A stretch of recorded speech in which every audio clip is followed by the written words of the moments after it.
கருப்பு கண்ணுக்குள்ள சுண்டல்.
உப்பு புளி.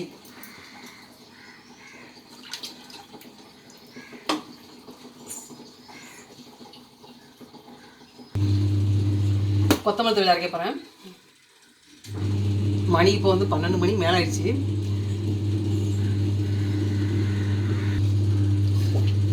மல்லித்தூள் கொஞ்சமாக இருக்கனால அரைப்படவே மடிக்கும். இவ்வளோ குட்டிச்சாரெலாம் போட்டேன். ஆனாலும் மல்லிச்செடி கொஞ்சமாக இருந்தால் நான் வந்து வேஸ்ட் பண்ணாமல் அரைச்சிடுவேன். ஏன்னா அடுத்த வந்து வேறு மாதிரி மாறி பார்த்தீங்களா, கொஞ்சம் இன்னும் வேஸ்டேஜ் நிறைய ஆகிடுவாங்கள. கொஞ்சம் மல்லி துவையல் மல்லி இலை இருந்தாலே நான் வந்து துவையல் அரைச்சிடுவேன். ஏன்னா மல்லி டெய்லி சேர்க்க ரொம்ப ரொம்ப நல்லது தான். நிறைய பூண்டு போடுறோம் அப்படிங்கிறனால. இப்போ இஞ்சி போட மாட்டேன்.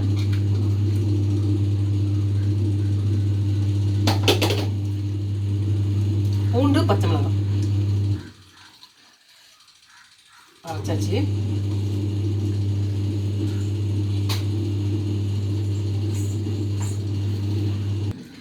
இன்றைக்கி மதியத்துக்கு பழைய சாதத்துக்கு வந்து ஃபஸ்ட்டு கோவக்காய் தான் வந்து வாங்கியாச்சு. 1/2 கிலோ கோவக்காய் வாங்கியாச்சு.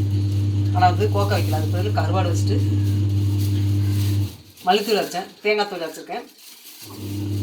கருப்பு கொண்டக்கடலை சுண்டல் செய்ய போகிறேன். இவ்வளோ போதும் இல்லை, அப்புறம் எது கோவக்காய் வச்சுட்டு இந்த கோவக்காய்லாம் தூக்கி ஃப்ரிட்ஜ் வைக்க போகிறேன்.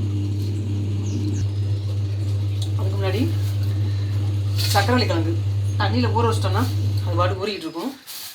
அளவு ஈஸியாக இருக்கும். நான் எப்பயுமே அப்படி தான் பண்ணுறேன். ஒரு 1/2 மணி நேரத்துக்கு மேலே ஊற வச்சுருவேன் தண்ணியில்.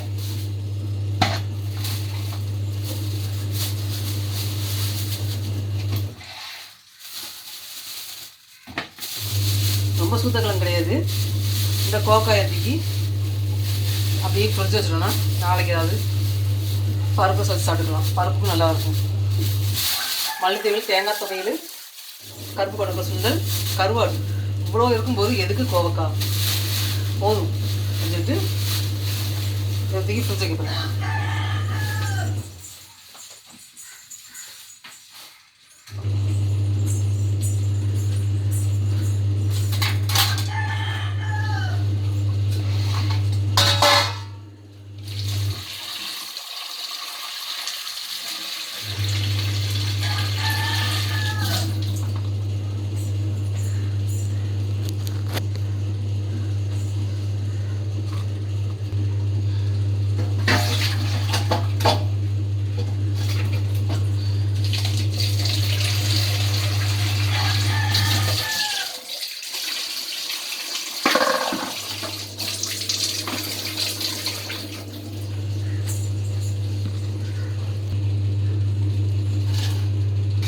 கருவாடு, பண்ணக்கருவாடு,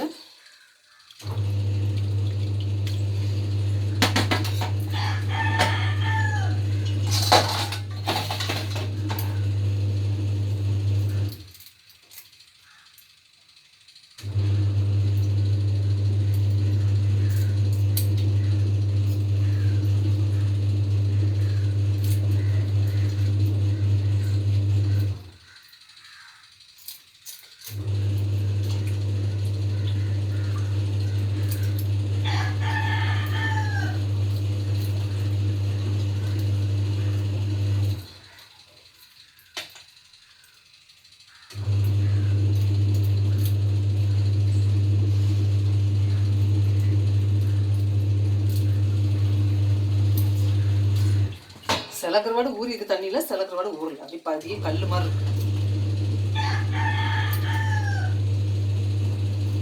ஃபஸ்ட்டே செதில்லாம் எடுத்துட்டு ஒரு 4 டைம் 5 டைம் கழுவியாச்சு. ஃபஸ்ட்டே துண்டு போட்டோம்னு வச்சுக்கோங்களேன், அந்த சதெல்லாம் கழுத்து ஓடும். அதனால தான் லாஸ்ட்டில் வந்து கட் பண்ணி போட்டுருவேன் நல்லா கழுவிட்டு.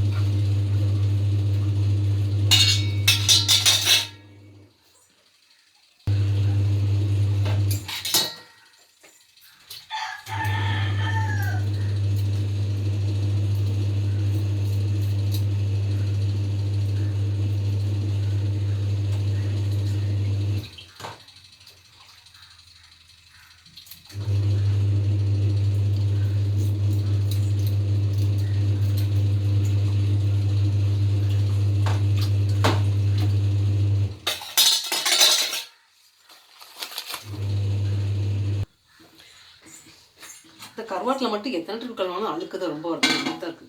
ஏற்கனவே 4 டைம் கழுவிட்டேன். அதனால இப்போ வந்து துண்டு போட்டுன்னு பழகிட்டு அந்த செதிலாம் கொஞ்சமாக வருது. இந்த கருவாட்டில் முள்ளா இருக்கா, கையச்சிக்கு கழுவு வச்சுட்டு முள் அப்படி சரக்கும் கை வரல ஏறினா. அதனால் இந்த மாதிரி மரக்கரண்டி வச்சு அப்படியே கிண்ணுன்னா நம்மளுக்கு சேஃபாக இருக்கும் கைக்கு. இது நல்லா தான் கழுவும்.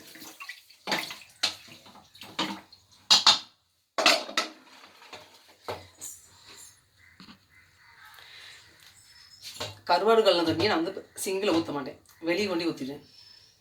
ஏன்னா அந்த சிங்கில் வந்து பாத்திரம் போடுவோம் பார்த்தீங்களா, அதனால் ஒரு கோட்டிங் வந்து சோப் போட்டு கழுவி வச்சுருவேன் சிங்கை.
எண்ணெய் ரொம்ப காஞ்சிச்சு, அதனால் ஸ்டவ் ஆஃப் பண்ணி வச்சுட்டேன். பயந்து போய் தெரிக்கும் பார்த்தீங்களா, அதனால தான்.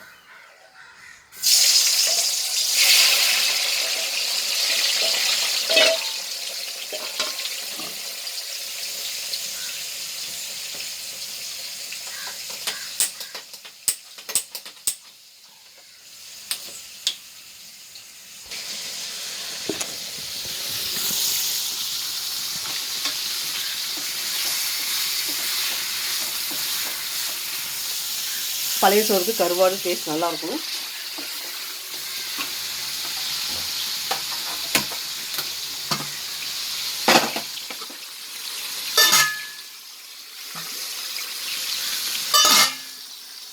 இந்த மாதிரி வறுத்து வைக்கலாம் பண்ணும்போது ஸ்டவ்வுக்கு இப்படி பேப்பர் வச்சுக்குவேன். நம்ம சேஃப் கிடையாது தான், நான் பக்கத்தில் நிற்கலாம் பிரச்சனை கிடையாது. ஏன்னா வந்து இது என்ன தெரியும் பார்த்தீங்களா, அந்த பேப்பரை சுற்றி லாஸ்ட்டு சமையல் முடிஞ்சதுன்னா எல்லா பேப்பரும் தூக்கி கீழே போட்டுருவேன். அதுக்கப்புறம் வந்து சோப் போட்டு துடைச்சா கொஞ்சம் ஈஸியாக இருக்கும். அதுக்கு தான் இந்த மாதிரி